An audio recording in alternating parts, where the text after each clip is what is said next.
Years ago, I had visited Montauk by myself, and I was encouraged to do so by a friend who lives in Long Island, and he was telling me everything about the area. And this was long before the pandemic happened, so I was just curious. I wanted to see what it felt like. As an intuitive, I like to go to different locations. I didn't think of going back there again until I had a private session with a person from Portugal. And as we were talking, a young surfer tried to climb through my computer monitor. I thought, of course, you realize that as a seer, I know when something like this is invading my space.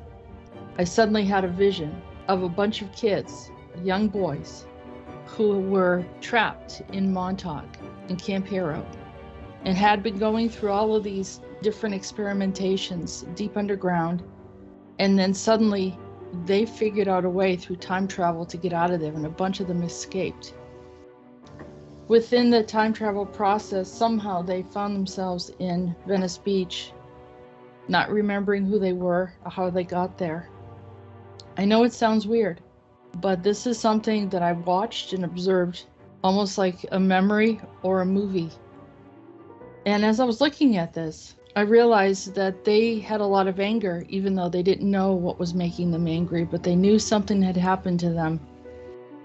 And they got very much involved in the street and kind of hung around together. And they were the first ones that started the whole craze about skateboarding. So they took the surfing issue to skateboarding. And for those of you that don't know a lot about the challenges of being a surfer, it's very, very territorial. So even though many people want to go surfing, not everyone is allowed to go in there. There's sort of like a gang kind of mentality that's involved. I don't really know. I never really experienced it personally. This is only through word of mouth.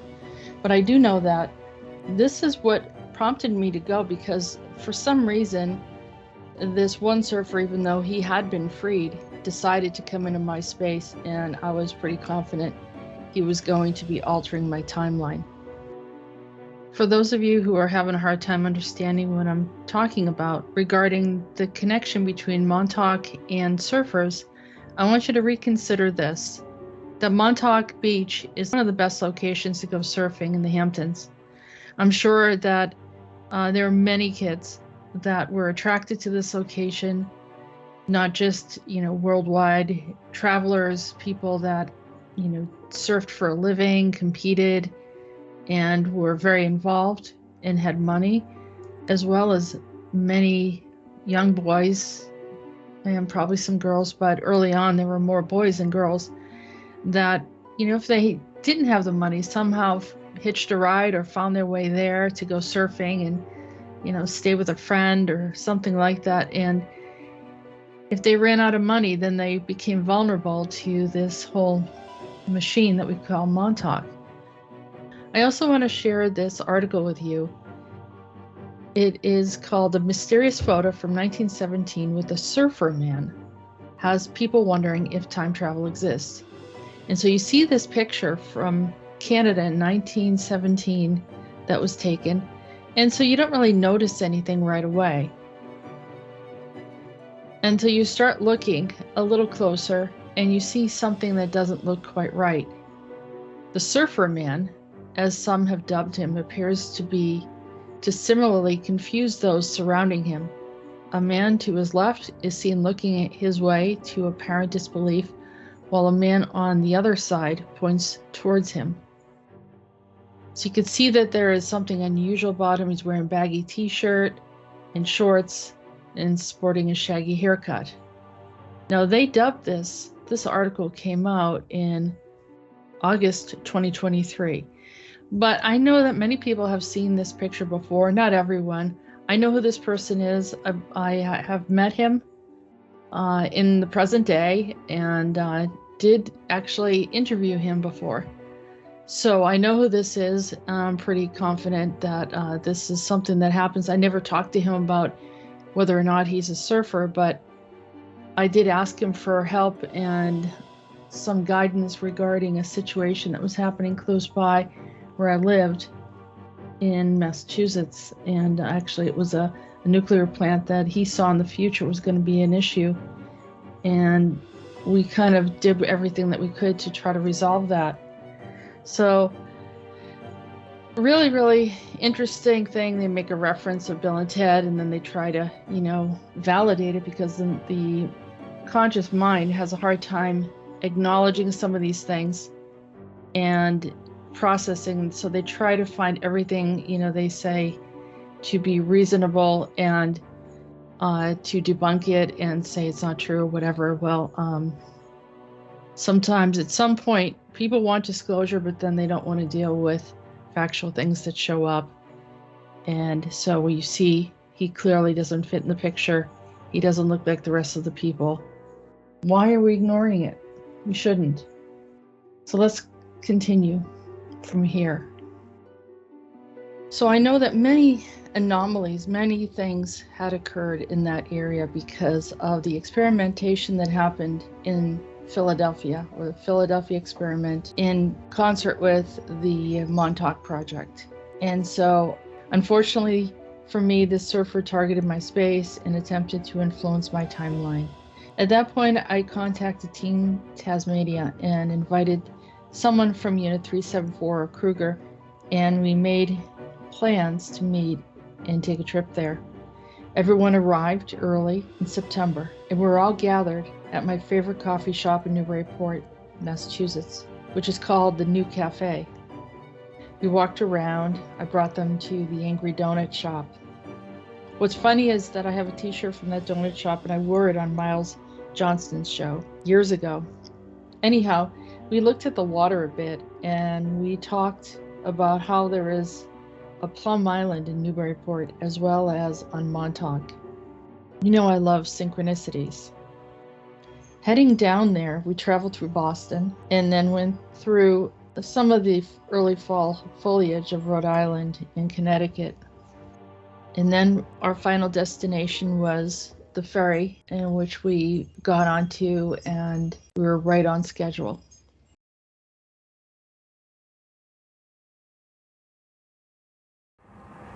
Okay, so we are heading out of Connecticut, going towards Montauk right now.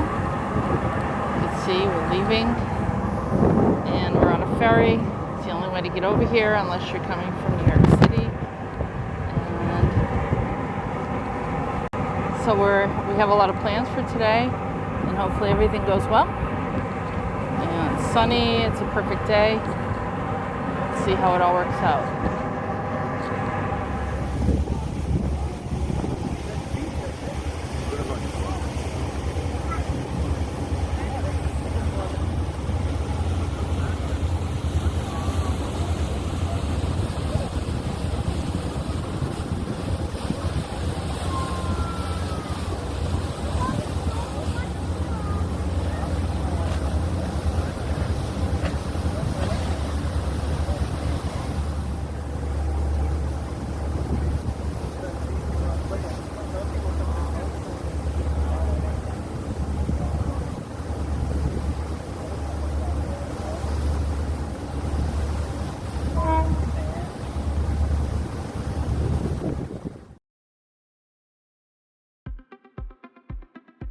I remember years ago listening to a few friends talk about the problems of Brookhaven.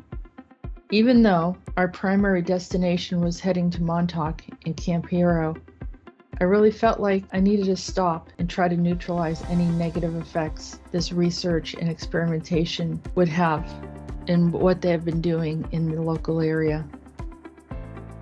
Let's take a look at Brookhaven, and I'll show you how the trip went.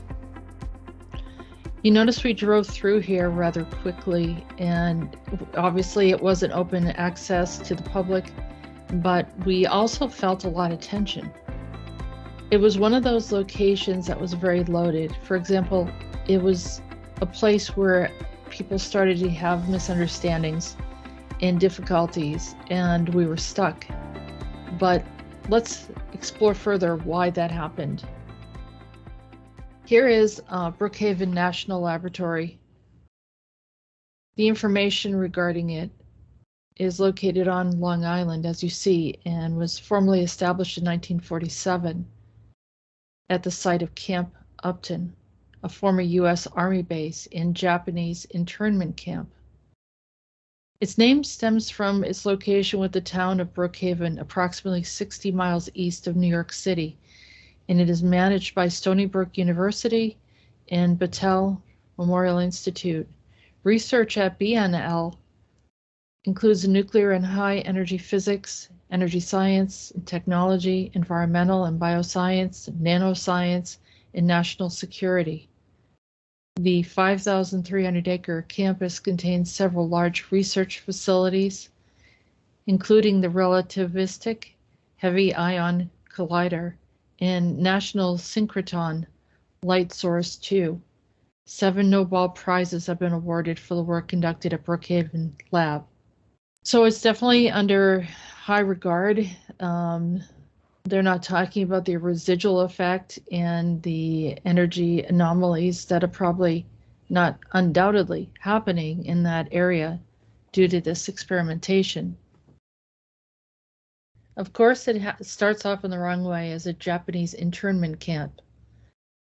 During World War II, the United States forcibly relocated and incarcerated at least 125,284 people of Japanese descent in 75 identified incarceration sites.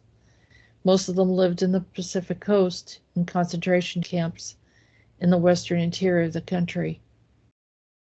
It starts as a place where the people were imprisoned, and then it turns into this high physics, nuclear, and electromagnetic type of activities with the heavy ion collider, and combine that with trauma, and you will undoubtedly get something that people have related to regarding in Montauk. So if you want to understand why some of these locations are having problems, you don't have to travel too far away to find actually the source of the opening and where some of the problems are. Brookhaven National Lab was originally owned by the Atomic Energy Commission and is now owned by the agency's successor, the United States Department of Energy. Subcontracts the research and operation to universities and research organizations, and it is currently operated by Brookhaven Science Associates, LLC, which is equal partnership of Stony Brook University and Battelle Memorial Institute, as I mentioned earlier, from 1947 to 1998, and then it was operated by Associates University Incorporated, and lost its contract in the wake of 2 incidents: a 1994 fire in the facility's high-flux beam reactor that exposed several workers to radiation, in 1997 of a tritium leak in the groundwater of the Long Island Central Pine Barrens, in which the facility sits. In World War II, the U.S. Atomic Energy Commission was created to support government-sponsored peacetime research on atomic energy. The effort to build a nuclear reactor in American Northeast was fostered largely by physicist Isidore Isaac Rabi and Norman Foster Ramsey Jr., who during the war witnessed many of their colleagues of Columbia University leave for new remote research sites following the departure of the Manhattan Project from its campus. We've mentioned the Manhattan Project multiple times, particularly in the last show that we did with Arizona and what was happening over there in many of those different facilities. Their effort to house this reactor near New York City was rivaled by a similar effort at the Massachusetts Institute of Technology, or commonly known as MIT, near Boston. Involvement was quickly solicited from representatives of Northeastern University in the west of New York City. The camp has been a training center for the U.S. Army during both World War I and World War II. After the latter war, Camp Upton was deemed no longer necessary and became available for reuse. A plan was conceived to convert the military camp into a research facility. And here we go again with research.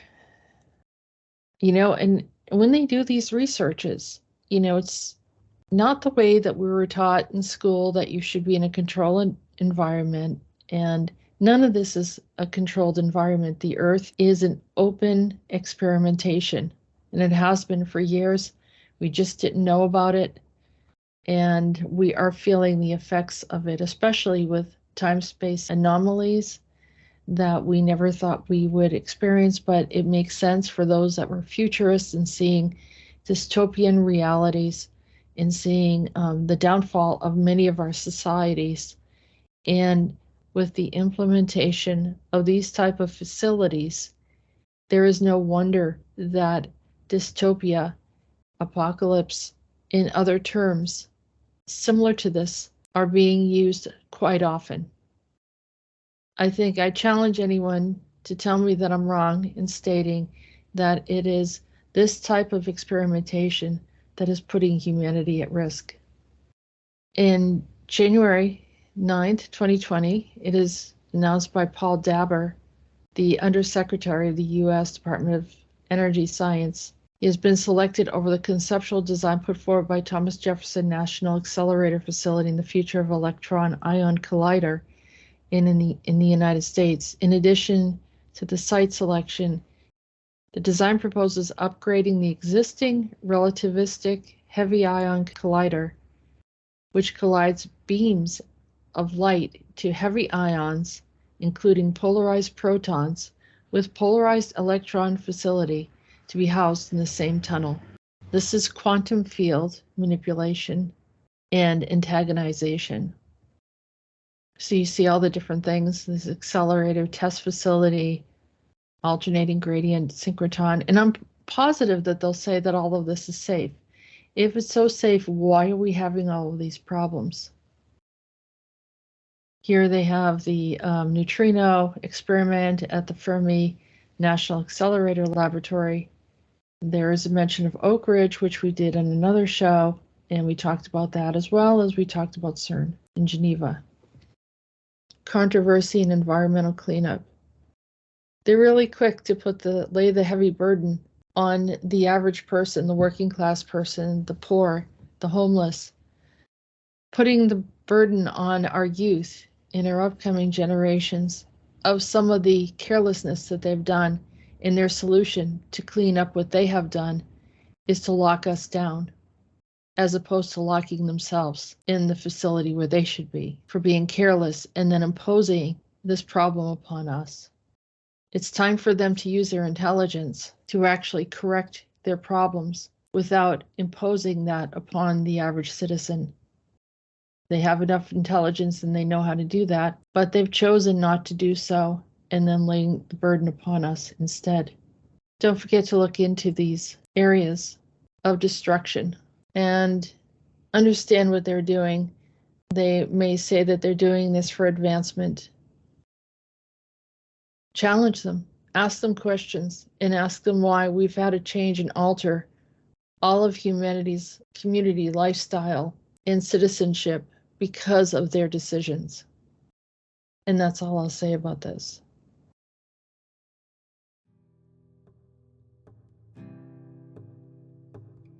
Before we get to Montauk, it's really important to understand a little bit about the location. So you have Brookhaven, which is a very high-end facility that is recognized worldwide by anyone in the scientific world. But as you drive on further, this is the playground of the elite, of people throughout the ages, throughout time in the United States, those that were independently wealthy, often navigated or gravitated toward this location because of its beauty and convenience to New York City, particularly if that's where they were located, but not exclusively. Of course, there were people that came from Rhode Island or Connecticut or Boston, but also may have come from California or Florida or some other region throughout Europe. So let's take a look at this, because I noticed the travel down there was really scenic. It was very, very pretty. And you see these really incredible homes. And so you see a lot of celebrities that live there.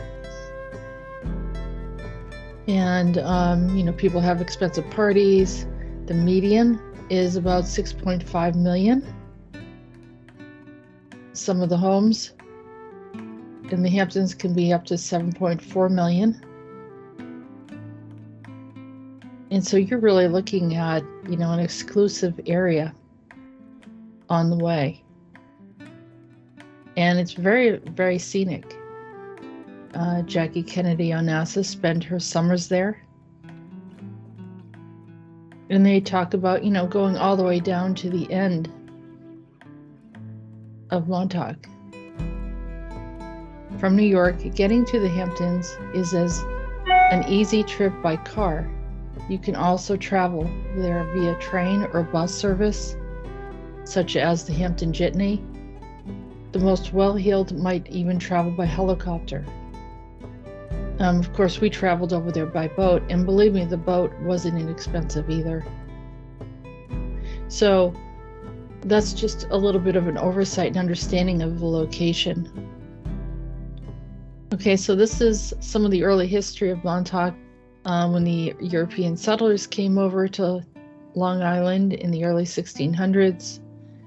And they found the island inhabited by Native American of the Algonquin group, loosely divided into bands.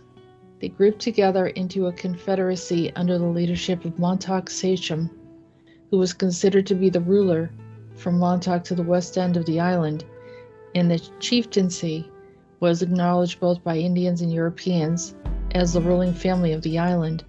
The principal Montauk village was probably more the name of tribe, was about Fort Pond near Montauk Point. Like the other Indians of Long Island, they were closely related to the Indians of Massachusetts and Connecticut. They say that the dialect of the Montauk was more nearly related to the Natick of the Massachusetts than was the Narragansett. Prior to contact, the Montauks, like many native tribes, did not reside in one place but ranging over territory.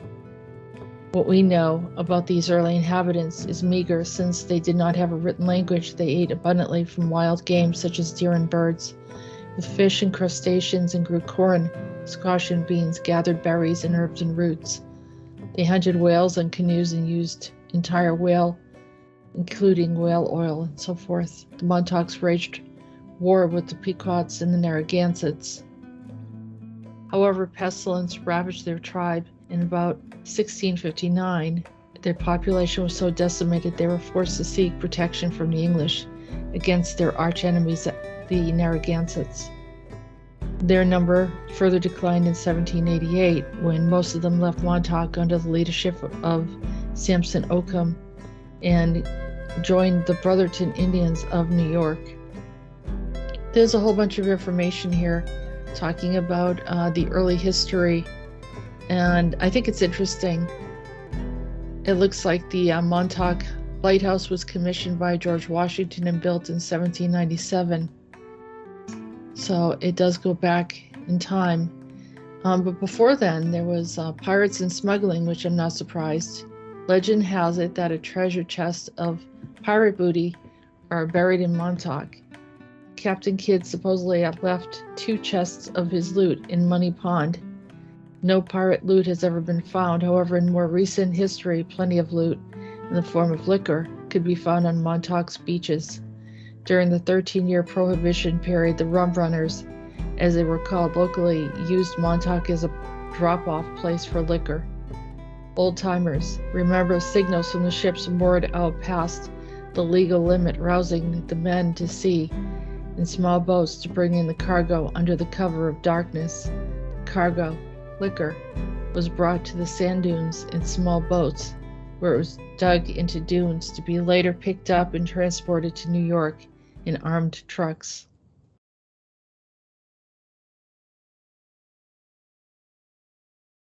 So we are at Montauk right now. We're at the point and found this building, and it says do not enter. You can see.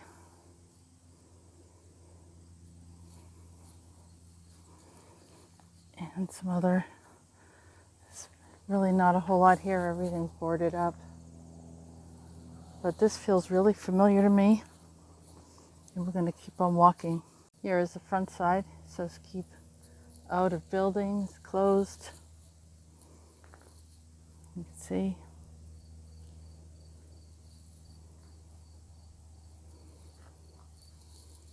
The small crew, and we're going to continue searching for the satellite dish. There are a few different ways for me to explain my interest in Montauk. As I said, I felt like it was an important thing for me to do to stop the bleed through of that one initiate of Montauk who tried to come through my computer monitor.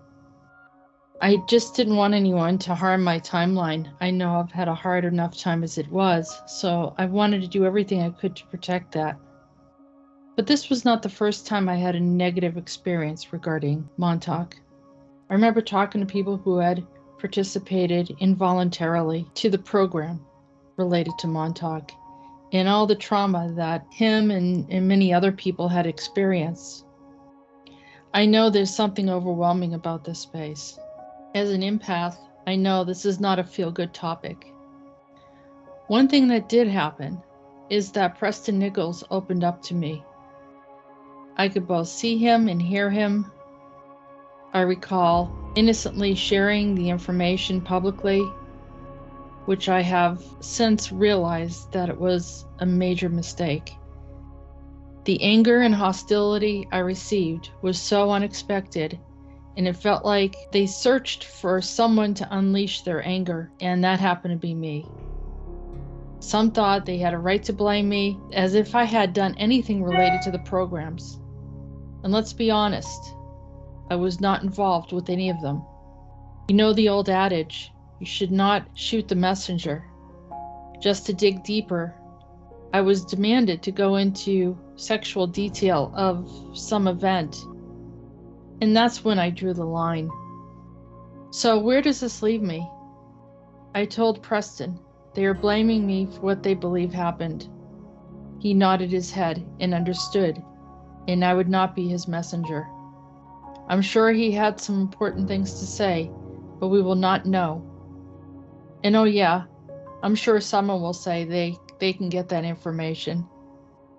No, they can't. The upside is that I got to meet Duncan Cameron. I met him through a friend on Long Island. I found him to be a kind soul. He was highly regretful of many things, including the implants on his back and that they had given him so much pain, and also that they had made him hypersensitive to anything electromagnetic, that you couldn't even call him on a cell phone. Everything had to be done on a landline. Whatever happened to him is between him and a higher power. I respected him, and I asked that he is in a place of peace. Regarding Preston, I knew he wanted to warn us about the future. To the victims, I too was mistreated, astrally, by some of the beings, and yet I don't feel it gives me the license to attack others. Either we are in this together, or the abuse continues. Those in charge are reptilian in nature. I would also include the 12D Pleiadians and Monarch as well. I remember speaking about these topics to friends. They thought the topic was not credible. What I found to be the tipping point was the TV show Stranger Things. The TV show based on the awareness of a MyLab, time travel, and enhanced abilities manifested by the recipients of the MyLab, helps people to better understand, both visually and mentally, that these type of activities are going on. Then of course there was the monster that was released into our reality. That too was mentioned in the series. There are other people involved, of course. It's Peter Moon and many others that had documented everything for the well-being of all of us, to learn and to understand and to further protect ourselves, and hopefully to protect anyone that could potentially be a victim. When I reflect on how I felt when I arrived there the second time, it was much different. I was very weak. I felt very drained. And it was not just from walking. There was something in the atmosphere. It was as if something was weighing me down, and I was in slow motion. I had trouble talking. And I noticed that all of us sort of went our own way, didn't say a whole lot. We all got very quiet and went inward. It was like that until we finally found the satellite, the top of the old facility with a chain-linked fence around it, warning anyone to not cross over. Not feeling well, I contacted Peter, the insider. He told me I shouldn't have gone there. What was I thinking? He was sure that we would have been taken. I'm not sure this goes for every visitor in the site, but that day we were warned. Peter wouldn't get off the phone. We talked for over an hour as we got into the car and didn't stop for anything except for a local sub shop near the ferry where we were going to head back.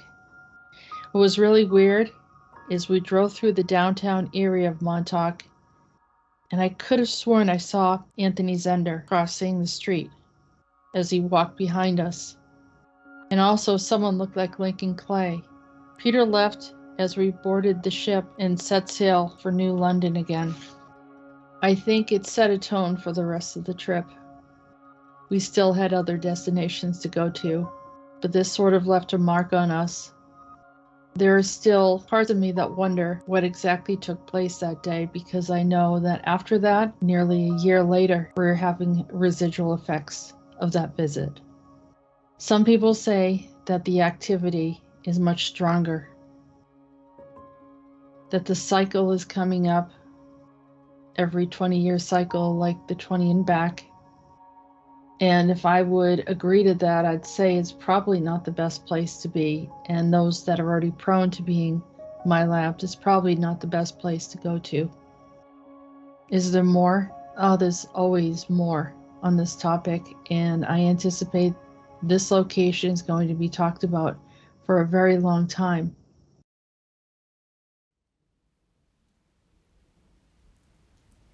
In order for us to take a look at this whole project, or the Montauk project, it's important to kind of understand all facets and all perspectives, all opinions of different ways of looking at it.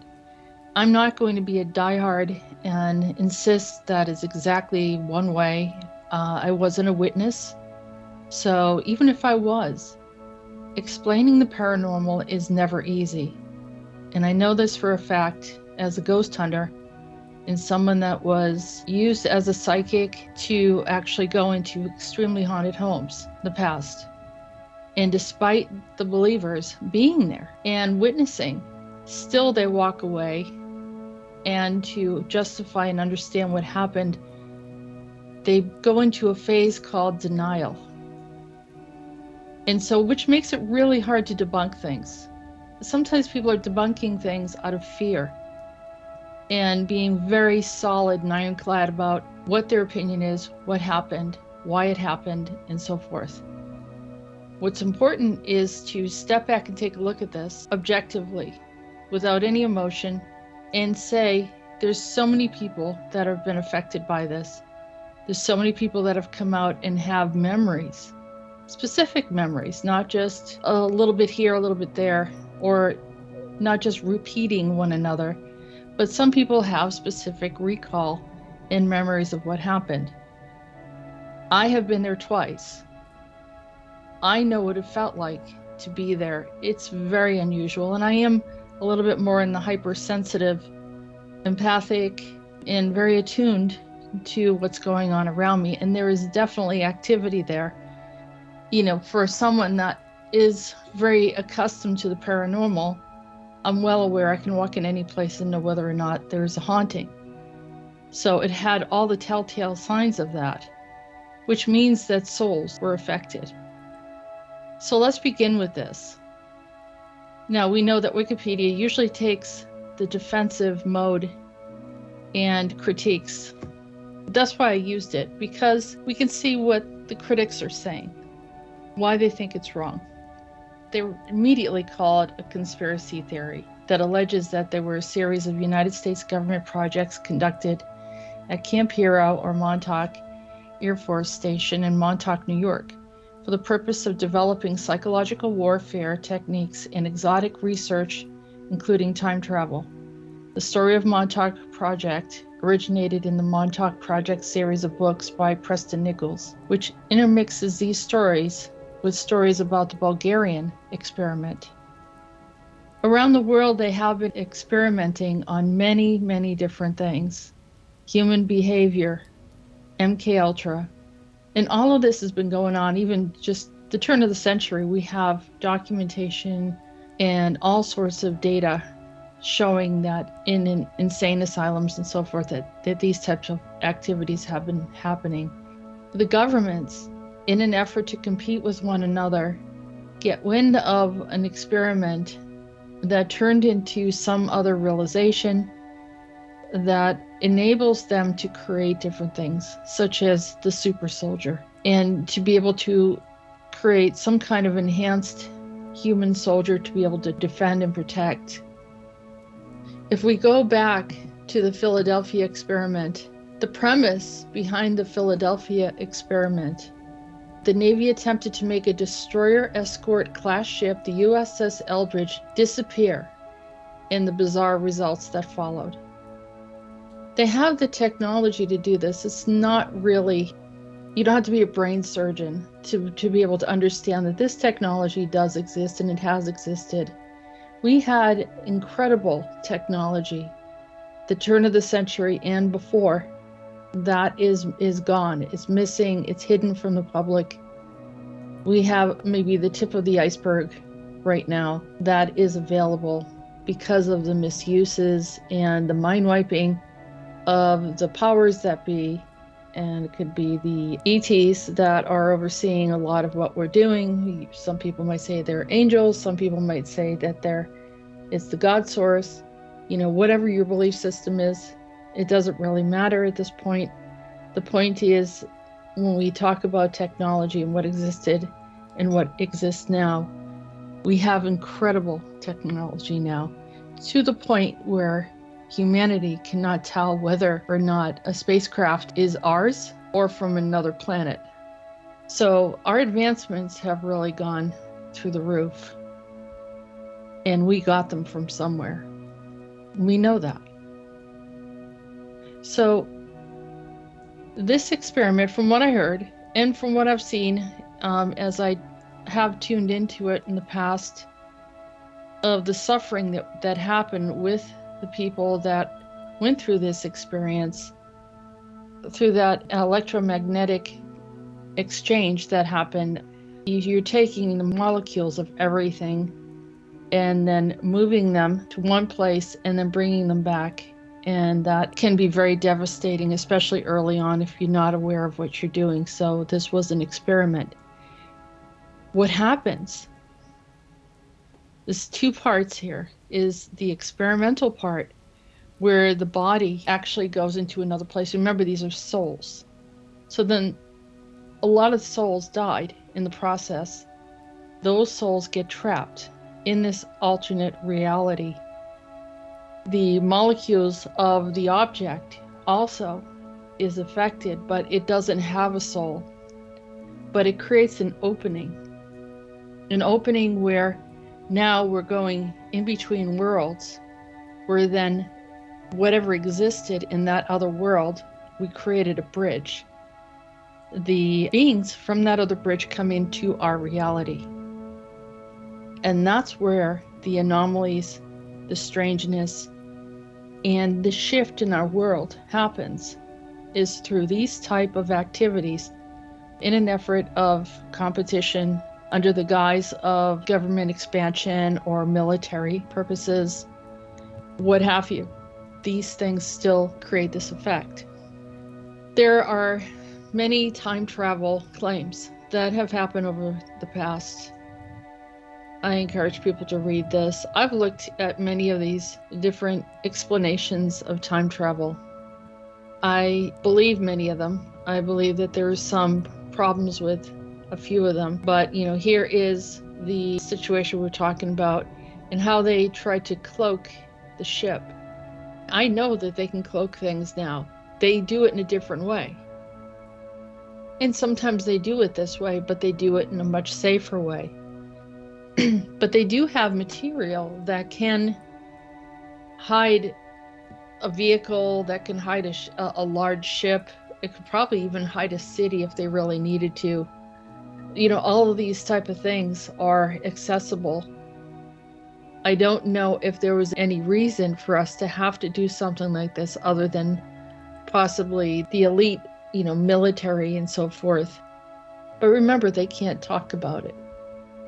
And even when I've had discussions with Peter, I've asked him specific questions that he had a military agreement to not speak about maybe one subject. And he told me there is 50 years that you are not allowed to speak about that subject without, expecting to be attacked. And he's very serious about it. And I know Peter is not afraid of really anything, but he does understand the rules and the guidelines of what happens here. So also, when we're researching and looking at the Montauk Project, the Philadelphia experiment, we need to understand that they are required to not speak. Many of them are afraid to say anything at all. So let's begin how this project came to fruition and how people began talking about it. So it started with this book, the Montauk Project series by Preston Nichols. And Preston Nichols started talking about it, but let's go to the origin. The stories about the Montauk Project have circulated since the early 1980s. According to UFO researcher Jacques Vallée, the Montauk experiment stories seem to have originated with the highly questionable account of Preston Nichols and Al Bielek, who both claimed and have recovered repressed memories of their own involvement.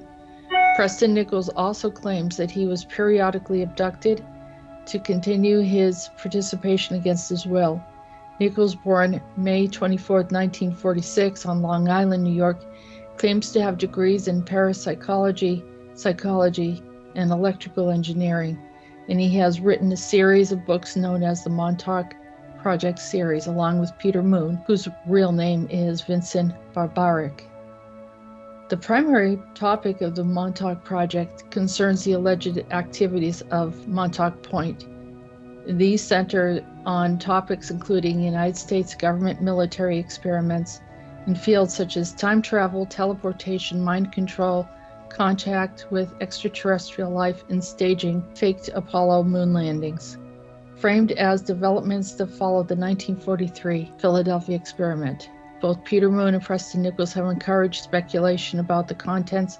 For example, they wrote, "Whether you read this as a science fiction or nonfiction, you are in for an amazing story." In this chapter, describing much of the content as soft facts in a guide for readers and publishing of a newsletter with updates to the story. As I said before, I've even my books, I present them as fiction because it creates too much of a stir. People start to focus on the individual as potentially having some kind of psychological issue as opposed to engaging in the story. So sometimes it's easier with the public to present it as such, and I can see that for their well-being, it was safer to present it that way. But does that mean that it was fiction? Not necessarily. Sometimes you have to read between the lines. This is the truth of what is going on. This is their truth of their recall and memory, but they have to present it in such a way that would allow them to become credible. The part where you're listening and something feels like they're telling the truth, you can kind of feel it. Some people are very good actors, that's true. But some people are not very good actors. And to bring up this information, and then many, many others are collaborating and agreeing to that, then, something to look at. I looked at Jacques Vallée. So Jacques Vallée was critiquing them. But I don't want to completely discredit Jacques Vallée. So here he is. Jacques Fabrice Vallée, who was born in 1939, is an internet pioneer, computer scientist, venture capitalist, author, ufologist, astronomer, currently residing in San Francisco, California, in Paris, France. I believe he's from France, went to the University of Paris. And let's see, scientific career began as a professional astronomer in the Paris Observatory. He co-developed the first computerized map of Mars for NASA in 1963. He worked in the Network Information Center at ARPANET, and precursor to the modern internet. As a staff engineer of SRI International's augmentation research under Douglas Engelbart. He is also an important figure in the study of unidentified flying objects, first noted for the defense of scientific legitimacy of the extraterrestrial hypothesis, and later for promoting the interdimensional hypothesis. You can see that he was affiliated with so many different areas of Silicon Valley, Lehman Brothers, Renault, NASA, Institute for the Future. I mean, he was pretty much everywhere. So he established himself as being a credible and respected scientist and computer scientist as well. One thing that he found, which I can totally validate, according to Vallée, he sighted an unidentified flying object over his Pontoise home in May 1955. 6 years later, in 1961, while working on the staff of the French Space Committee, Vallée claims to have witnessed the destruction of the tracking tapes of an unknown object orbiting the Earth. The particular object was a retrograde satellite. That is, a satellite orbiting the Earth in the opposite direction to the Earth's rotation. At the time he observed this, there were no rockets powerful enough to launch such a satellite. So the team was quite excited as they assumed that the Earth's gravity had captured a natural satellite or asteroid. He claims that an unnamed superior came and erased the tape. These events contributed to Vallée's lifelong interest in the UFO phenomenon. Vallée began to correspond with Amy Michel, who would become a key mentor and research collaborator in 1958.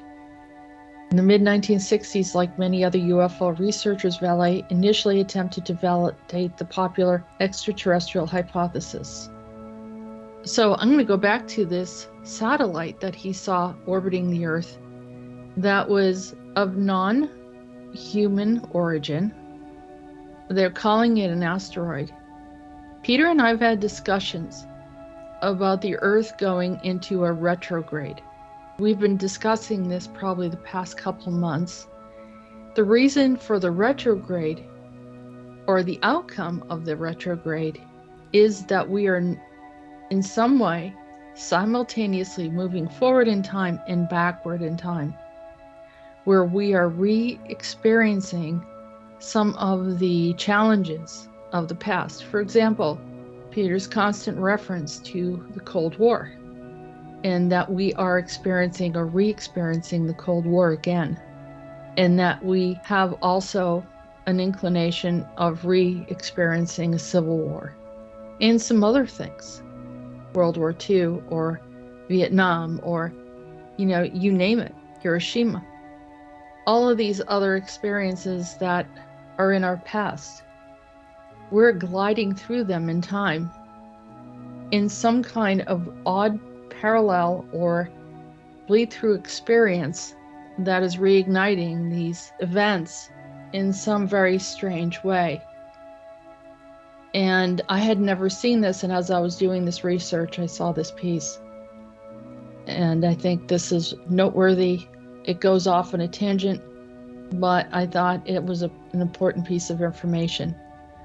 Before we finish up here with Vallée, I just also want to mention that Vallée began exploring the commonalities between UFOs, cults, religious movements, demons, angels, ghosts, cryptid sightings, and psychic phenomenon. His speculation about these potential links was first detailed in his third UFO book, Passport to Magonia, From Folklore to Flying Saucers, which in my opinion, is very, very interesting, and they're all in reference to the paranormal and the various ways that it manifests. As an alternative to the extraterrestrial visitation hypothesis, Vallée has suggested a multidimensional visitation hypothesis. So do we forget about Vallée, or do we understand that Vallée came from a perspective? Is it possible that Vallée had to discard or not accept what was being said about Montauk because that would influence and affect further research? Just let's keep that in mind.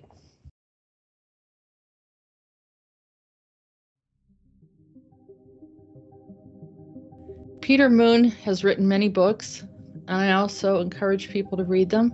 He's a very interesting guy. We did an interview with him, and he has done some extensive research and has contributed to the community in a very powerful way.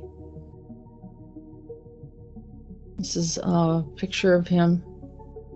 Here is Al Bielek. He was born in 1927. His first memories of being Al Bielek were when he was 9 months old during a family Christmas party. The odd thing about his memory was that he fully understood the conversation that was taking place around the piano. As Al went through grade school, he was known as the walking encyclopedia. Before graduating high school, he took on an electronics test and was the only one to pass. The Navy needed people like him during the war years and recruited him. While in Hawaii in 1956, he had a brief encounter with who he believes now to be Mark Hamill, the actor in Star Wars. Soon after, he was recruited into the Montauk Project. I talk about Mark Hamill because Mark Hamill is very important in this community, and I think they have mind-wiped him often, or he doesn't let on that he is aware, is not allowed to talk about certain things, but he is not accidentally an actor in the whole series of Star Wars. I believe that he is a super soldier and was very active in the programs. Getting back to Al Bielek, he would work his normal job in California and take the underground subway to Montauk, Long Island, to carry out his duties there. So people have been talking about these underground tunnels and subways, and they thought it was ridiculous at the time. Now that we're seeing them, people are videotaping them, and this information is coming to fruition. After the time tunnel was perfected, he would simply be teleported to the underground base and return back to his apartment. During the 1970s, Al was the program director for the psychics who manned the Montauk chair. Since the Montauk Boys were a key program of Montauk, Al had some influence in the Montauk Boys program. His duties were to handle the operations of mind control. He was in regular contact with Duncan Cameron and Preston Nichols. Stuart Swerdlow was one of the Montauk Boy programmers under Al Bielek. In the 1980s, when the time control programs were operational, Al participated in some of the time travel experiments. Both he and Duncan traveled to Mars on several occasions. He now remembers several other trips he took with teams in a research station in 100,000 BC, other planets to get canisters filled with light and dark energy into the year of 6037. In the year 1988, after seeing the movie The Philadelphia Experiment, his memory started returning. Al believes his involvement with Montauk ended with that revelation. Over time and through meetings with Preston Nichols, Duncan Cameron, and others, many more memories returned. Ironically, just after his memories returned, Dr. John von Neumann tried to get in touch with him, a promise he made to Ed Cameron should his memories ever return. Al made the decision to go public with the information about his involvement at Montauk and the Philadelphia Experiment in 1989, and he has been a prolific speaker on both radio, talk shows, and conferences. He believes he has not been harmed or stopped because his time-traveling experience locked him into this timeline. However, by being here today, he, among others in the program, served to balance the effects they produced from prior time travel experiments. I know that my first introduction to Al Bielek was after I had a recall. I actually did something where I stepped into the future. It was sort of like a type of hypnosis. I actually heard a voice saying, if you don't work, you have no purpose. And it felt very, very strong, like a warning. Almost if you don't work, then you will be removed or destroyed. And so that's where, I started to look around and see that I was in this futuristic reality, and it was a very strong construct. Everyone had to be purposeful, but the job seemed very menial, like not anything that would challenge the mind. And there was a strong AI presence. But I remember listening to some of his information and saying I believe that I had a glimpse of that reality that he was talking about. So here are, sketches and all sorts of information of what they were experiencing and seeing there. And we'll have the links available for people to take a look at. This actually is Duncan Cameron. He is one of the central figures in the Philadelphia experiment and Montauk project. According to Al Bielek, Duncan was his brother when Al was Ed Cameron, who jumped off the USS Eldridge in 1943 and landed into the future. They wound up in 1983 at Montauk. Both were sent back to the USS Eldridge to destroy the equipment that was keeping the ship in hyperspace.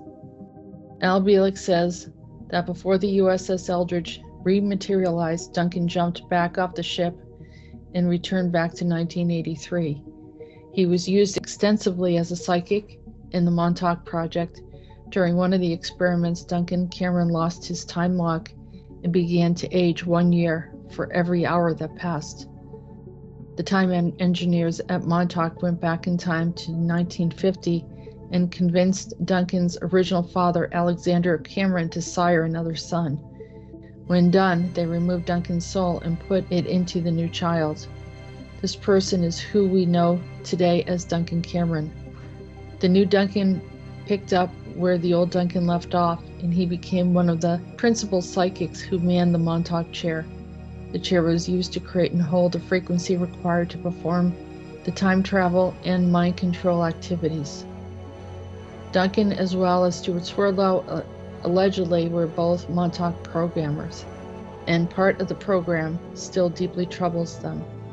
The Montauk program was brought to an abrupt halt when Junior, the Bigfoot monster, was brought into form via Duncan and proceeded to wreck the base. All of the people we interviewed that participated in the Montauk were subject to many sessions of mind control. Essentially, they had their memories wiped by Montauk technology. In many cases, false memories were implanted to cover up their real activities. So here is the site that I found of Preston Nichols. He was born in Long Island in 1946. And here is all the information. Preston claims to have actually read the final report of Project Rainbow, which was known as the Philadelphia experiment. The report named the Cameron brothers as being the Navy liaison in the experiment. Next, he got pulled into the Mind Sciences project at Montauk, and they were working on interfacing a person's mind to the computer. Preston worked with Al Bielek on the psychic aspect of the Montauk chair and the Montauk Boys program. Preston trained the Montauk Boys to be PSI warriors. The Montauk chair used subtle quantum fields to read a person's thought. A psychic would lie down in the chair and go into a trance. A group of coils picked the emanations. A bank of radio receivers designed by Tesla would pick up and digitize the thought. In other words, thought can be turned into computer code. The radar tower was used to turn thought into reality. The chair was used for many purposes. One was to open up a vortex for time travel. Another was to collect and amplify the energy of fear generated from the Montauk Boys. Many Montauk Boys were lost forever to this program. Preston still believes he is periodically pulled into work with these secret programs. The people who abduct him don't seem to care much that he is talking about his experience. Preston Nichols is an author, along with Peter Moon. Montauk Project, Experiments in Time, and then they talk about where he can purchase his book. And this is where sometimes the conversation gets murky regarding how they got these kids in a place of fear and what their experience was. And I sympathize if some of this information is true, that there were mistreatment and molestation, but I'm pretty positive that there were other groups involved having strong reptilian connections and scientists that were not really engaged in what was actually happening or really caring, as he mentioned. To wrap this up, the Philadelphia experiment, the Montauk Project, was headed up and funded by an unknown source.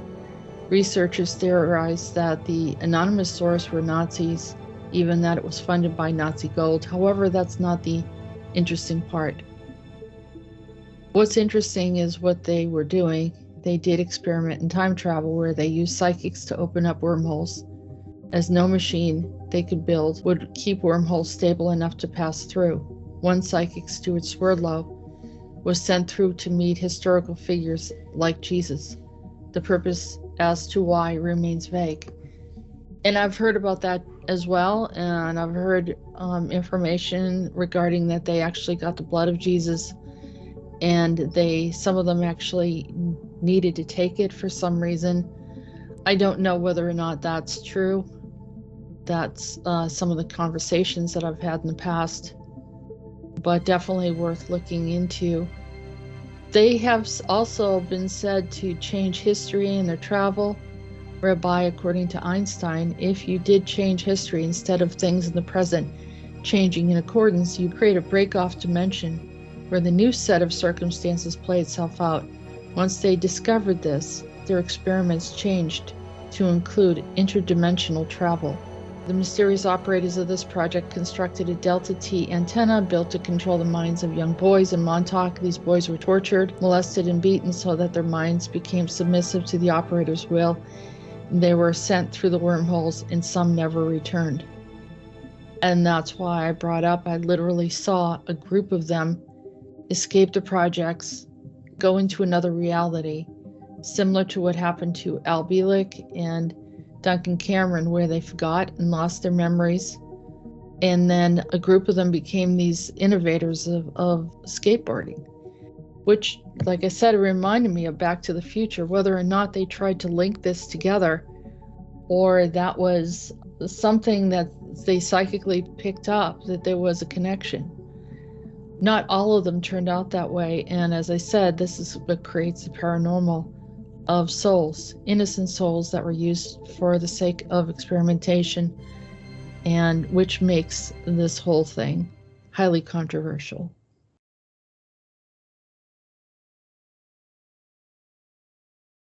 I talk about Montauk kids and how that they, when they escaped, they were wild, they were angry, they didn't know what was going on, they were aggressive, and they were being trained as soldiers and had incredible abilities. And so here you see this, it came from Ian Miles Chong, and he's showing some kids in New York City. I'm showing it purely as a reference to what happens when some of these kids come out. And for me, in my opinion, this is strictly my opinion, that these are also children that were exposed to Montauk. And take a look at this.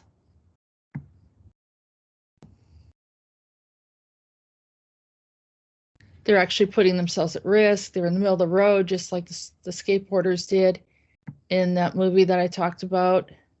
And you can see they're driving right into cars, driving into people, and just pretty much taking over the road. And let me tell you something, if you've never gone to New York City, it's not easy to take over the road over there. There's definitely a lot of traffic, and there's a lot of things going on, and usually hordes of people crossing the street at the same time. So that's a whole road that's been taken over. And you see how they even cut each other off, and then riding the whole time on the back wheel. That's not easy. I've done that when I was a kid, but here again, I was exposed to the programs as well. I know exactly, and I can identify. This looks very familiar to me. But yet another example. So before you make a decision whether or not the surfers, the skateboarders, and now the cyclists are not connected to this, think again, and I bet we can find even other outlets regarding this problem. Here's one other example of kids that are affected by some of these programs, and they pretty much they're taking over the street. They're driving crazy, reckless. It sort of reminds me of like the Fast and the Furious scenarios, where you can hardly see the way I'm doing it. I don't want to, show too much of someone else's video. If you want to, we'll have this link there below so you can look at it and how that they're just burning out throughout the road. And, another program too that has been influencing some of our realities, and that's these shooter programs that are mind controlled kids. You don't know that they're mind controlled until something else happens. And then before you know it, they're targeting the innocent by maybe a word or something. And this is what's happened when they kind of blew out our reality, connected us to other realities. And you have bleed throughs of some programs that are not too harmful and some that are very harmful to our youth in our reality at this present time.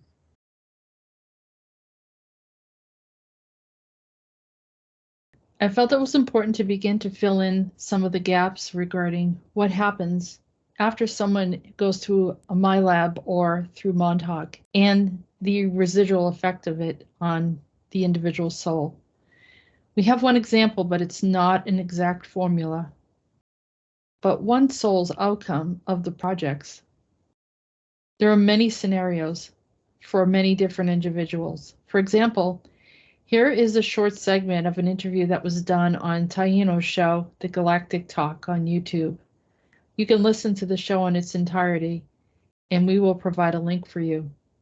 Here we discuss the activated shooter incident with Audrey Hale. Some of you remember that from Tennessee.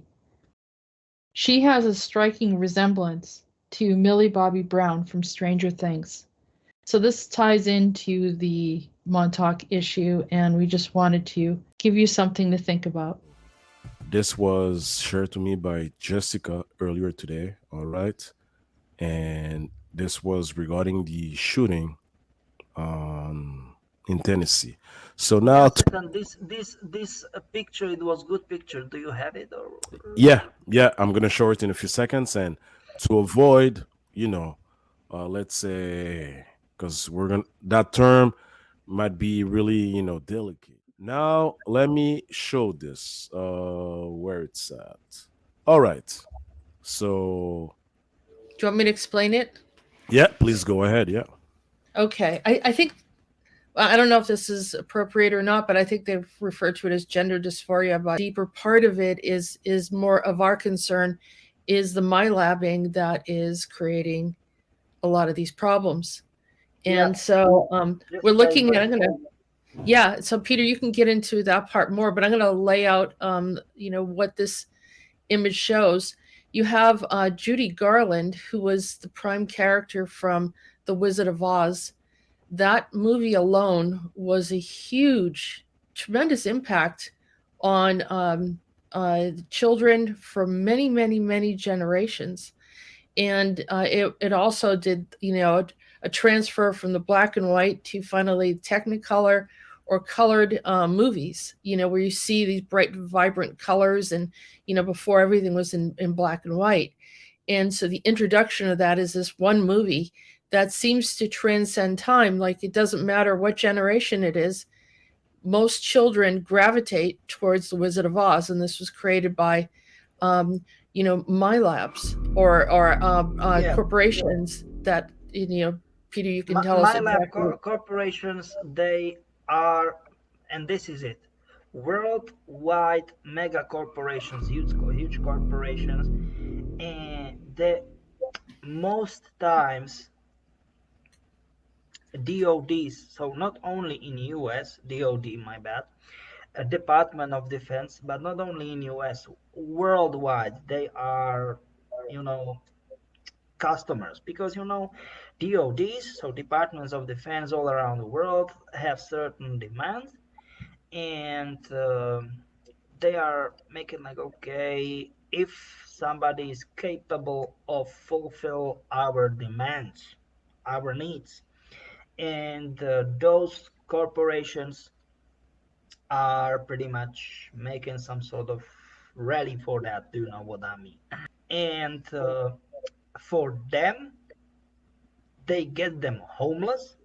Literally, they wiped out of them of once they started to be useless for them, for those corporations. They wiped them out of their complexes, of their laboratories, and and they are either homeless, or maybe if they are not, and they've got some sort of high IQ, talents, gifts, and whatsoever, uh, they've got two ways how to, how can I say it, make their lives miserable. First, to make addictions, my bad, mostly alcohol or drugs, mostly 90%, maybe some sort of gamblers, do you know what I mean, Yeah. in casinos and whatsoever. But this is the first stuff. Or second stuff, that they gave them some sort of idea that they don't know if they are straight, or they are lesbian, or they are gay. They don't know what the heck is going on in their heads, and that's the problem. So most cases, so Q as questioning. So this Q is like, they are simply asking, and they don't know what the heck is going on, because they really don't know. That's those two stuff, like either addictions, Mm-hmm. or very unclear mind towards sexual orientation.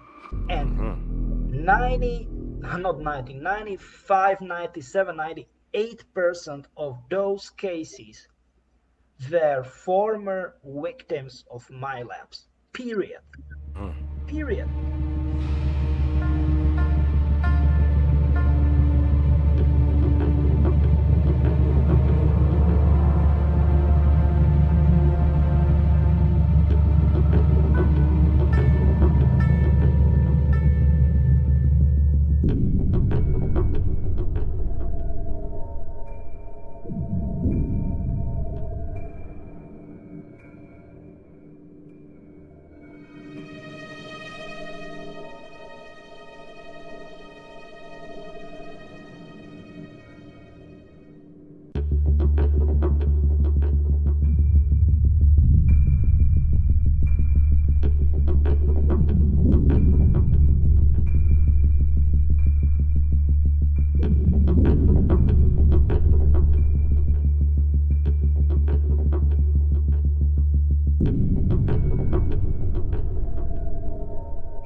Yeah, that's the way it seems, Peter. And if you can give me a few minutes so I can kind of lay the groundwork of what I was looking at with each one of these pictures and Yeah, to so kind of define it. sorry for that. Sorry for that. Yeah, no, it's I'm okay. just Because saying. so Judy Garland was in The Wizard of Oz, and that movie came out in 1939, Yeah, and it is just as popular then as it is now. Just about everyone in the U.S. knows the name of that movie and is familiar and had watched it at least once, if not multiple times. I knew people that would had watched it many, many times over and over again. Judy Garland, just to confirm what you were saying, Peter, was a lifelong alcoholic. She also complained about some kind of sexual problems when she was younger. And so yeah, just if you wanted, most people know, yeah, that was her real name, is Frances Ethel Gum. And, you look at her picture and she looks very similar to Millie Bobby Brown, who is very famous recently for the TV series Stranger Things, which is about what? Montauk, which is also another MyLab. And My how lab she agenda whatsoever. Yep, you are right. time travel, MyLab, and they literally show her in a MyLab hospital scenario. Yep. And then we see, when I saw Audrey Hale, I was looking at her saying she looks very familiar to me. And you can see the striking connection of their appearance all together. And Audrey, needing to exact some kind of vengeance in the anger that has come out, but it's misdirected anger because the anger is from the MyLabs. And they don't Yes. know how to do that, and they're also programmed as shooters, right? Is that some of the other programming that they're doing? Absolutely, you are very right. Peter confirmed that they are essentially the same person. All Yes. three, even though that they were Millie Bobby Brown still alive as well as Audrey Hale, but Judy Garland is no longer physically here. So give me a second. The stuff is that Audrey Hale wasn't Audrey Hale. Give me a second. First thing, he is from the future. Hardy Hale was born as male for first time in 2077, and then somehow he was 2 times de-aged or re-aged down, and somehow it ended up in bad way, and he wasn't born as a he but as a she, and she is Audrey Hale, right? But Hardy Hale is his, how can I say, mm, right name.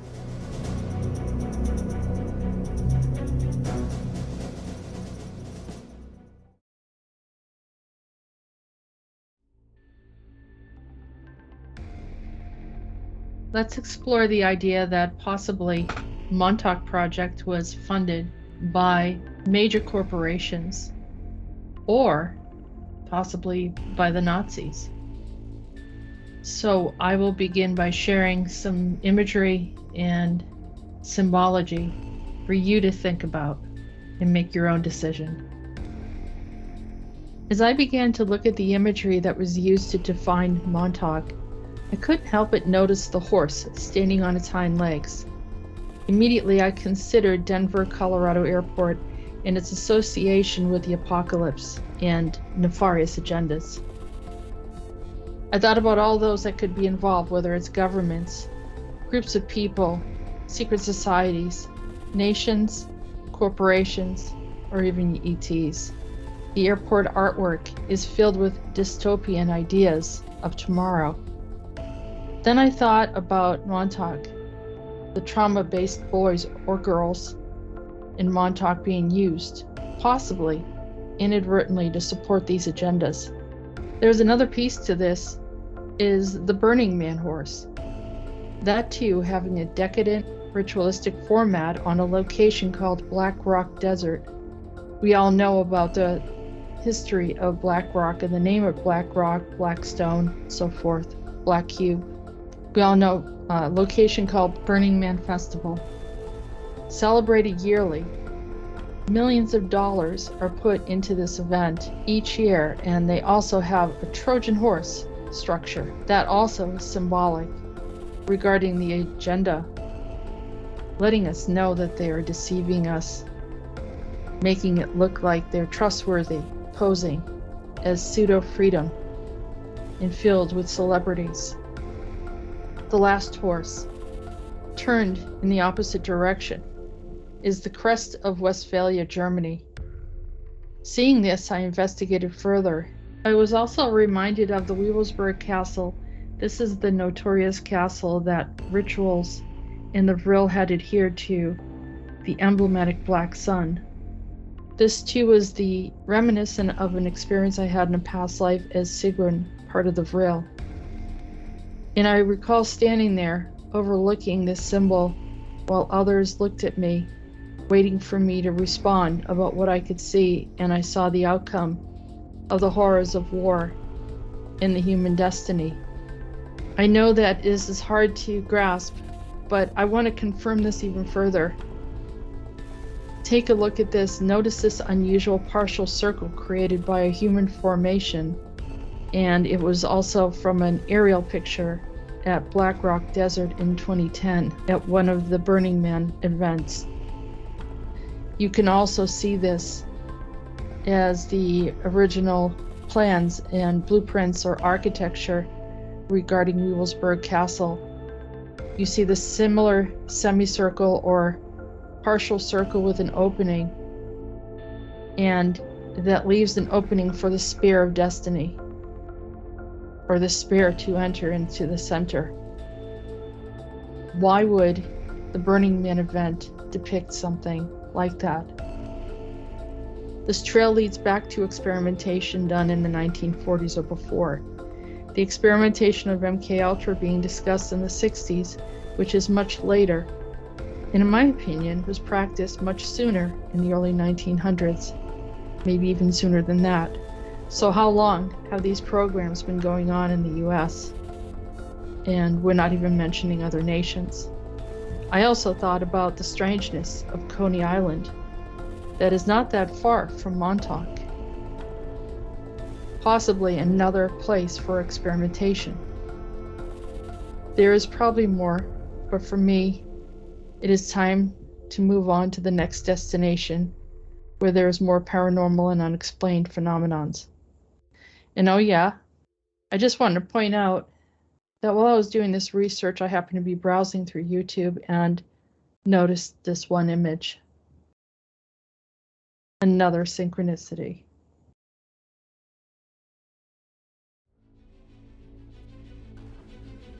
It seems to make sense while talking about Montauk to include Plum Island. As I mentioned earlier, there is another Plum Island near where I live in Newburyport, Massachusetts, but this is the one that we need to focus on. Or are they connected? Is there a bleed through on some level? As we continue to look at some of the different things that happen regarding Plum Island, I want you to look at this video by Unsealed Conspiracy Files.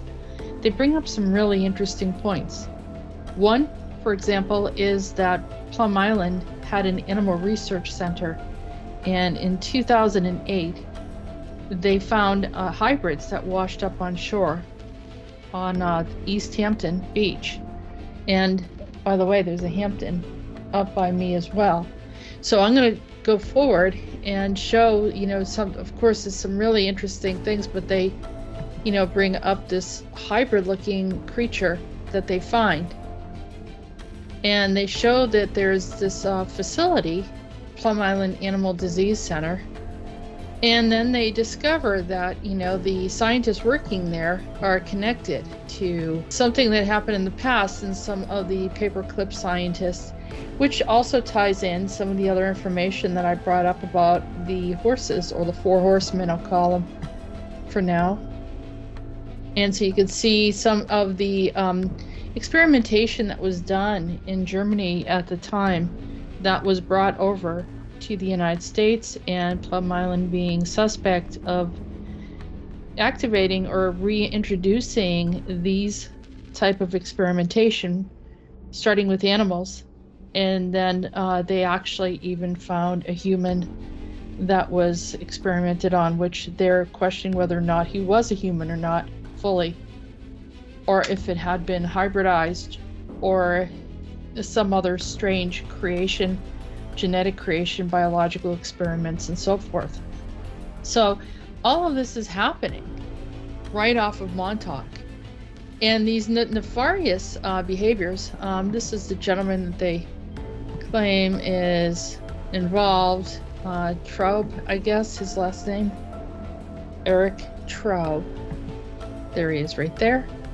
You can take a look at the video. I'll show you the video. But here's another piece that was absolutely fascinating, is they started doing these experiments in Germany in a place called Reims, and that it looks very similar to Plum Island. And let's see if we can find the two islands in comparison. So there they are overlapped. Okay, so here is Plum Island on the left and the island of Reims on the right. And so we do talk about bleed-throughs and how this, I guess Reims was used in 1910 as a home for virologists, to study and research viruses and so forth. But obviously it went to, biowarfare and other types of experimentation. And as you see, when they overlap, they almost seem like they're the exact same shape, but not quite, but pretty close. I mean, one could say that that's the typical shape of an island, but it did seem a little odd to me. Moving on with this topic, they go on to discuss how these experiments evolved to a point where then they had to close down the facility at Plum Island, but after so much experimentation had happened. And of course, there was a series of fatal diseases that were unleashed, or that we didn't know how they showed up in our area.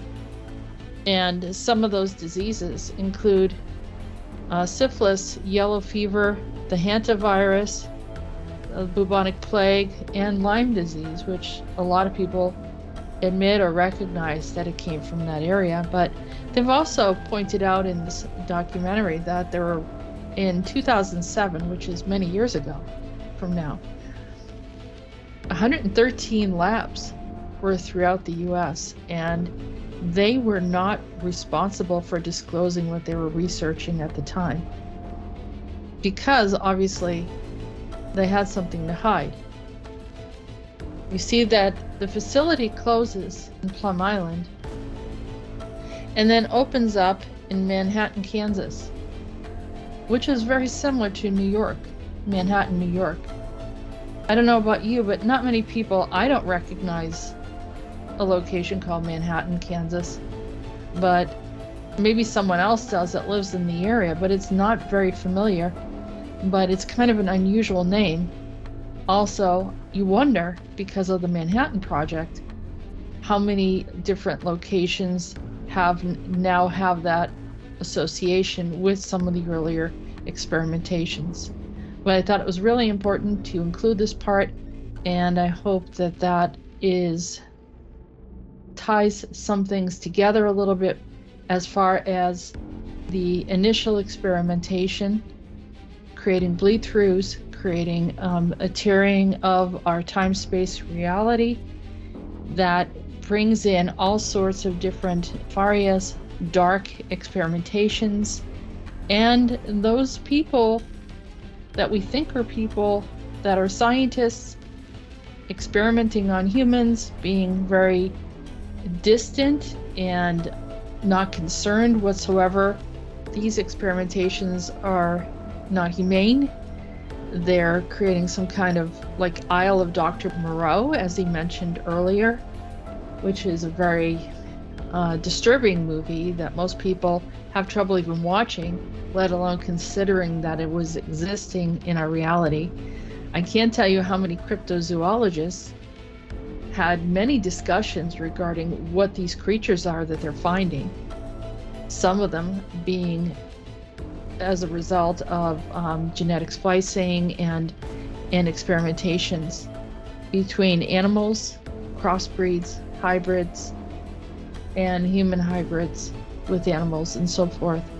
So we don't really know the extent of what has happened, and I think it's probably a matter of time that things probably open up.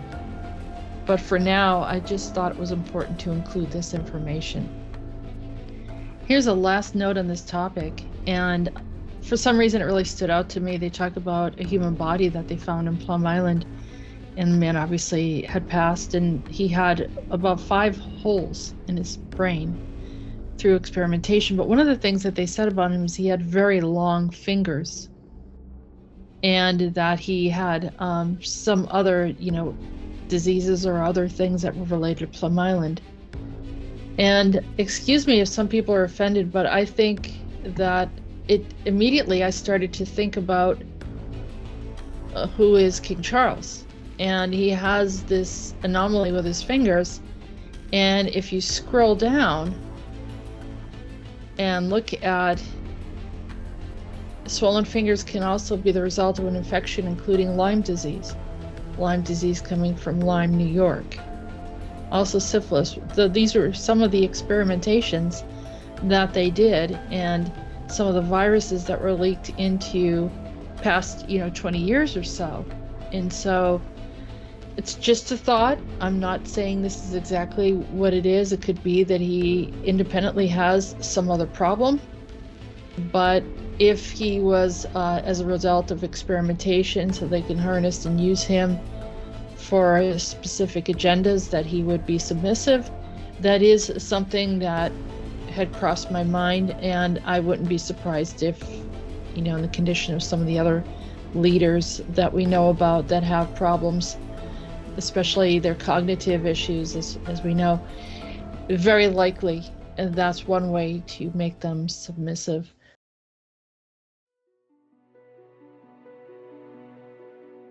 But I started thinking about many things related to this experience, and this is a really important piece to consider, is that many people see the Philadelphia experiment in Montauk as just two events that involved this situation. What people don't realize is that the paranormal bleed-throughs and effects of the electromagnetic field that opens up alternate realities in the multiverse and so forth, these things also affect and bleed through in many different other ways, as well as create anomalies and bleed-throughs or paranormal activity.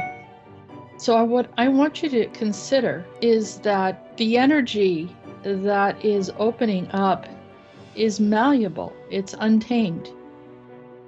It's very similar to the nature of water. Let me explain. We can't fully control water, or maybe we can try to control water and try to isolate it and pool it and contain it in some way. But that's because we can see water, but water does have a nature and a way of getting through everything. It seems to move and flow the same way with energy, especially bleed-throughs. So we have a bleed through in these two areas, whether it's Philadelphia or in Long Island. But when it comes back up and through, it comes out in many different ways. So here we have a location that there is a history of a lot of paranormal. There is the Amityville Horror House, there's the Conjuring House, there's so many different areas of strangeness that had occurred, and I am pretty confident in saying that it's because of some of these bleed-throughs and alternate reality beings stepping into our space. So it's not just one being that came through, this monster that everyone talks about in Montauk. I believe there are many. And I believe that I could prove it if I showed and shared some of these different locations.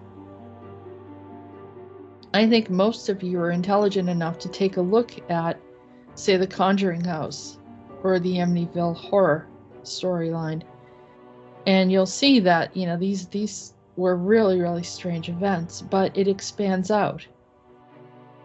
And so imagine that these type of experimentations are happening around the world, and here we have the dilemma that we're in today is all of these bleed-throughs that Peter is now talking about. So we're literally opening things up, merging or entering in or creating pathways for other types of energies, beings, realities to step into our space. And so we have a world of high strangeness. Nothing's predictable. And waves of inconsistency and and chaos at times.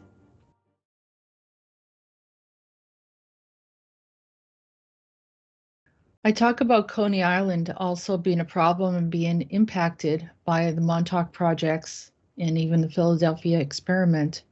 Coney Island being very close to Plum Island and Montauk Point.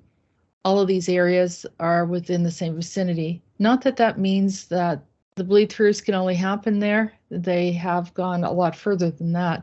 Another way to look at this is that it can also go back in time. So this is infant incubators that they had, that they used as a place where people would come in and pay to look at infants in these incubators. And I know many people have seen this, like, you know, where's the parents? What happened to all of these babies? What's going on here? Showing orphan trains. Where did all the orphans come from? Is this what they're planning on doing again?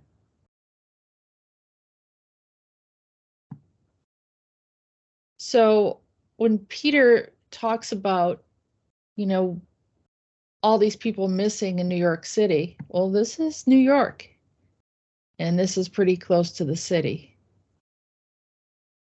And they talk about slave labor for children, the Cabbage Patch dolls, and so forth.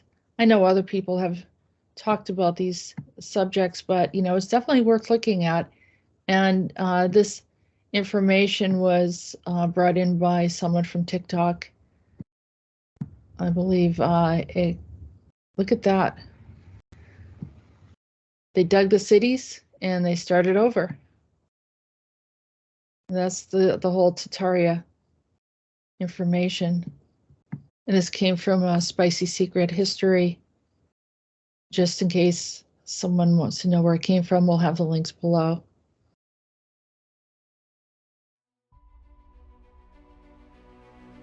So it's been how many years since Montauk?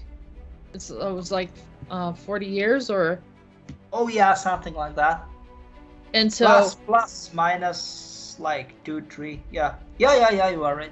So the people that are looking for the anomalies, which is reasonable that they would be doing that, or that they would expect that something would happen in that location during this time because of the steps completed. So this is like the second, right? If it's the accurate timing. But there's anomalies coming through in all different directions. Speaking about Montauk, Project Montauk, in first half of 80s, or let's say the edge of 70s and 80s, more than 80%, so we are talking 4 out of 5 homeless people, they were simply gone from New York. Just by the way, that was the 70s, and that they were just removed. The end of 70s, respectively start of or maybe we are talking first half of 80s.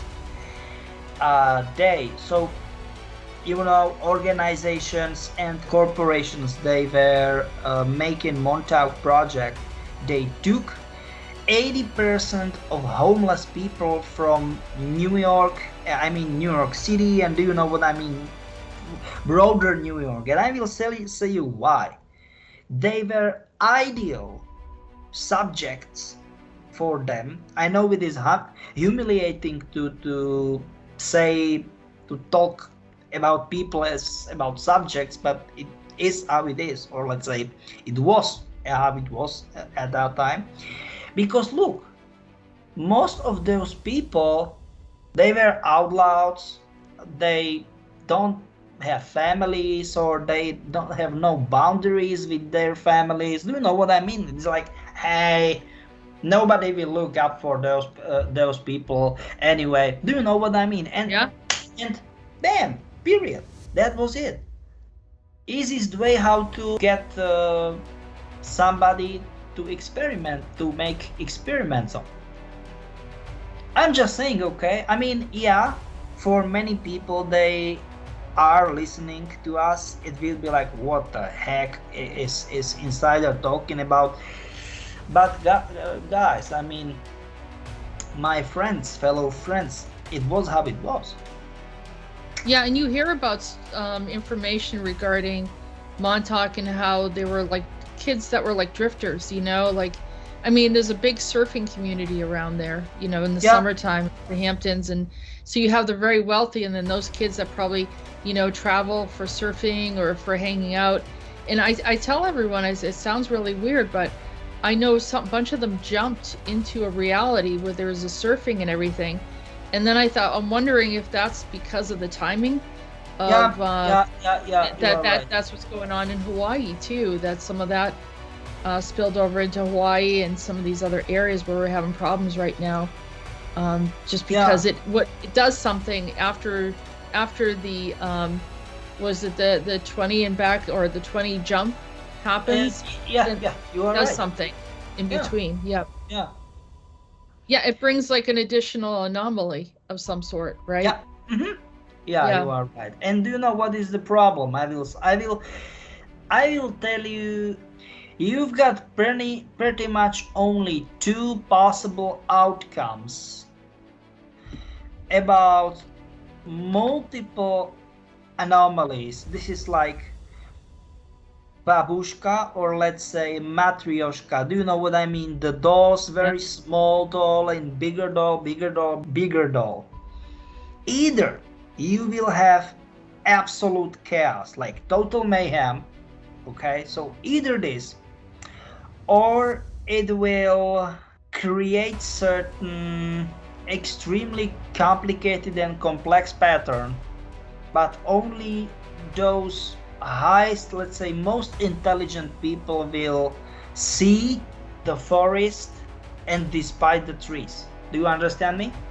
So either extremely complicated and complex order, right, pattern, or absolute chaos, and you are screwed in the second variation.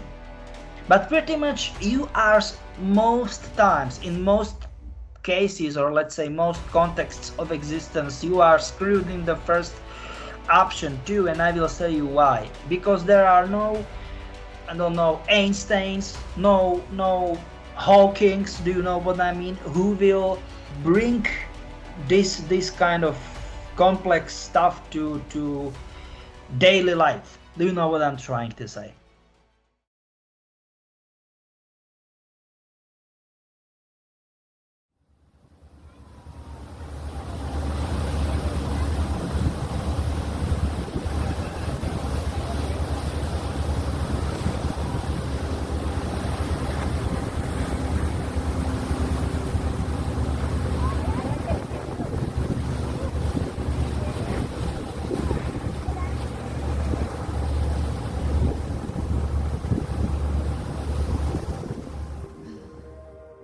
We finally headed back from Orient Point and headed to New London, Connecticut, and which was another synchronicity because Peter just did a show about New London. That's not where our trip ends. We stay overnight in Hartford, Connecticut, and then the following morning, we headed toward Brown University to their well-known library called the Athenaeum. This is where there was a sighting of Edgar Allan Poe. Let's take a look at this.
So let's explore a little bit about Edgar Allan Poe and his connection to the well-known Athenaeum, which is the Brown University Library, and that is in Providence, Rhode Island.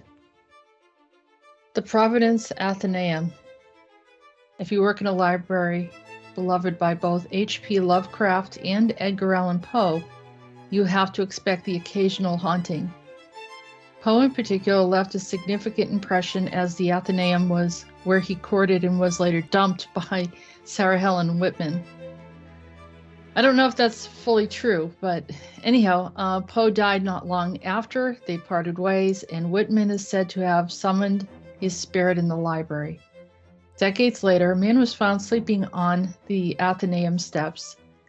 When asked to move, he proceeded to yell, "The Conquering Worm," the title of one of Poe's poems, before vanishing into thin air. So let's take a look at, this is one of the locations that we went to, walked in there. I had gone there years ago, and I'm just going to step back a bit and show you that on my website, for those of you that haven't seen my website, I had quite a journey with Edgar Allan Poe because he had contacted me to write this book right here. And I remember saying, oh, this is the craziest thing. I wrote the whole book, and then afterwards I saw him, and I saw him in a location where there were a lot of books. And he also informed me that I was married to him, and I was Virginia. Also that I had an ode to Edgar Allan Poe at the end of the book, and I used to read this while I was doing my first radio show. This all happened, the contact happened around 2010. Now we know when Montauk had happened well before then, and as well as Philadelphia experiment, but it seems like his paranormal started even sooner, because he died in 1849 and Sarah Whitman died in 1878, but then she summoned his spirit. And I have more information here, and we can go into that at a later time, but here's the article I'm looking at right now. And here is the location where I believe that I saw him, where he told me that he had given me all the stories that were in that book, Macabre, Short Stories and Poems from the Other Side. And I found my name there. I also found a location. I had someone there with me who was very connected to the history, and she told me that as we were walking around, I said, I feel his presence over here as well. And we discovered that it was a place that he had stayed at one point, the American House. So let's go back to the articles. Here's the Conquering Worm. And I'm not going to go very deep into the whole story and what happened with me and my connection to Edgar Allan Poe, other than to mention that it is within range and it is highly paranormal, and there was multiple sightings of Edgar Allan Poe in various locations, including where he was buried, I believe in Maryland, and also a museum in Virginia. So he wrote this one book. I thought I'd take a look at it quickly. In the synopsis, it says, an audience of weeping angels watches a play performed by mimes in the form of a god on high and controlled by vast formless shapes looming behind the scenes. The mimes chase a phantom which they can never capture, running around in circles. Finally, a monstrous crawling shape emerges and eats the mimes. The final curtain comes down, a funeral pall, signaling an end to the tragedy, man, whose only hero is the conquering worm. So let me point out a few things here. Edgar Allan Poe was known for being prophetic, or he actually wrote a story, submitted it to the newspaper, and then months later, it actually happened, which caused the police to come and question him to see if he was actually talking about something that he was planning on doing, and then carried it out. but there was no link to him being involved with the murder. So people had questioned for many years his ability to kind of have a form of foresight in psychic ability. Here he talks about a monster. Why is it that of all things he talks about the conquering worm? Well, one could say that he's talking about his own death. That's true. But finally, a monstrous crawling shape emerges and eats the mimes. Is this the monster? Did he see the monster of Montauk? He also talks about a hero, and I thought about Camp Hero. It could be a stretch, and it might not be. But I thought it was an interesting, as I say, synchronicity and something worth mentioning. Let's not forget that Lovecraft also had a presence in that library. And could that monster have been Cthulhu? So for now, I think we're finished with our journey with Edgar Allan Poe. And we are heading back to Newburyport.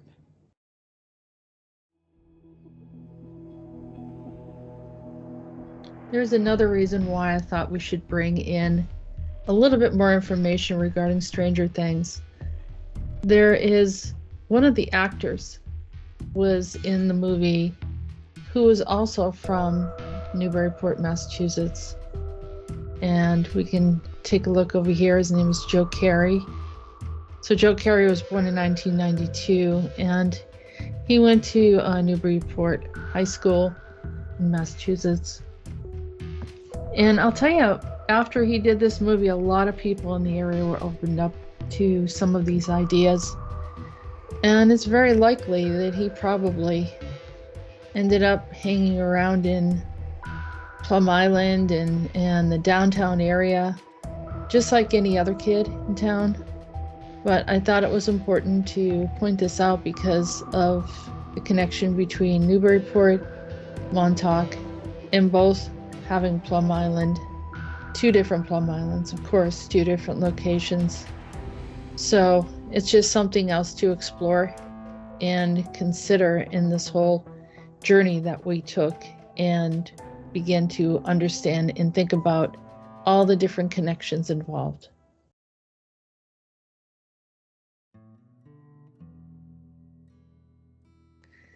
It's always nice to drive through New England, especially during the fall, and you can see all the trees and the foliage, and it helped us to relax on the way back and really take in all of the different ideas, the experiences. We had so much more footage from when we videotaped Edgar Allan Poe, but some of it we lost. And, here again is the high paranormal, and there's a lot going on. But, no regrets. We just move forward and continue to have this experience. So I'm sure you're wondering by now, why do we have a drive-in and all of these cars? Well, there was a car show, and I thought it might be interesting to share some of these cars. It made me think about the past. For those of you that are into time travel or want to be a time traveler or are very intrigued about the whole process, imagine going back in time, sitting in a drive-in and looking at old cars, surrounded by old cars. Kind of like the surfer guy who went back in time and was able to re-experience some of these things, or as in Back to the Future, where they go back and relive that whole experience. And he meets his parents when they're young, and he gets to drive the cool cars and see what it's like to live in that time period, which is in many ways a lot simpler and a lot happier during that time. The theme of the car show was Jurassic Park. And I thought, wouldn't it be cool if it was Back to the Future? But I'm pretty sure they used that theme another year. But for this year, and this is a year later, actually, they did Jurassic Park. And I thought about it, I was like, okay, well, I thought about Bielek and his connection to traveling way back in time during the Stone Age or some earlier time period, according to what others have said or what he has said.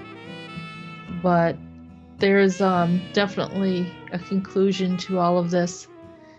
Maybe this opens up more conversations, more ideas, but it also helps you to open up your imagination and your thought about what would it be like if you travel back, and where would you want to go? Sometimes you don't have a choice. In time travel, you end up in places. There are historical accounts of people claiming that they had traveled to a different place. They don't know how they got there. They recognized the street, but there were stores there that they didn't know what they were. And then they did research when they came back, going in and out of buildings, transported them. And then they go back, research what the history was of that location, and actually find that store again.